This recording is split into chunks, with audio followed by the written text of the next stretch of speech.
One of the angles we're going to talk about right now with Wojciech, I'm trying to do it right, Wojciech Wodo. And you have a piece, you did a paper on biometric, which is, we're all, obviously, everybody's into this now, even, I guess, with a mobile phone, and it's a way to identify people. What was your angle in the paper that you applied with? Right. So biometrics, from my perspective, is very trendy right now because we could use it to secure not only computers and access to the many different resources, but also software and our mobile devices like smartphones or tablets. And what's the good news that we don't need to remember any codes or passwords. That's because it. We are the password, right? Yeah. The way we behave or the way we are. For example, our physical biometrics features like iris, like a fingerprint, or behavioral ones like the way we type, the way we speak. Now, if I'm thinking about movies that I've seen like 10 years ago, or maybe even papers that I read, a lot of these systems have been available for a long time. Like iris scan, it's been available. Why do you think it's not so many on the market? Like the most advanced thing right now in biometrics that we can touch is maybe our fingerprint on some phones. And why does this development go so slow? The people don't trust it, or is it still hard to implement it in our daily technique? You are completely right. So there are several reasons of that. One of them is users' attitude to the biometrics security techniques. And of course, if we look at the S5 movies from 70s and 80s, where people just cut the fingers off or ripping the eyeball to pass the security. So people these days sometimes believe that, and they are afraid of use those techniques. Besides that, making a device cheap is still an issue. So to provide or equip a system with a iris scanner or a hand vein scanner is not so cheap solution.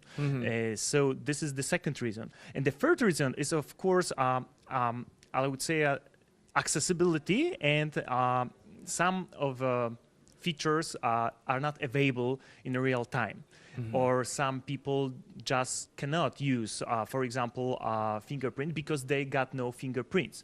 It might be caused by injury. It might be caused, by there's natural, no hand. So there got to be some alternate access as well. So would this plea for the usage of always combining different sorts of biometric identification, like that it would be unsafe if you can only exit or entrance a building with fingerprints? You would also have to add iris scan, so you can choose which one, like combining to make sure that we're making it fit for all kinds of people. That's right. So the concept of the multi-biometric is a really good idea, and it provides also alternative access. So in case you cannot use your fingerprint, you could use your iris scan, right? Yeah. And it is a very good approach, but it is most costly. That's it. Yeah, it makes it very expensive. Another problem. And I guess this is an issue. So obviously there was for you a very specific reason to do your research about this. What did you came up on in your research? So I came up with an idea to use very popular devices as a input readers. For example, keyboard, because we really get used to use keyboard, and the keystroking, so the way we type, is a very, very interesting biometric feature. So developing a system which based on the keystroking is transparent to the user, and it might be very fruitful for security reasons. Moreover, we could use a continuous verification. So not only checking the identity while log into the system or access to the resource, but after that, while you're using it, we could keep checking, confirming if you are you. That's right, exactly. And is that like is it working? Do you have like a prototype? Is it? Yeah, we develop. We could do that. Yeah. Yeah, we develop a prototype. We develop a biometric keyboard as well as adapter that could make every standard keyboard a biometric one.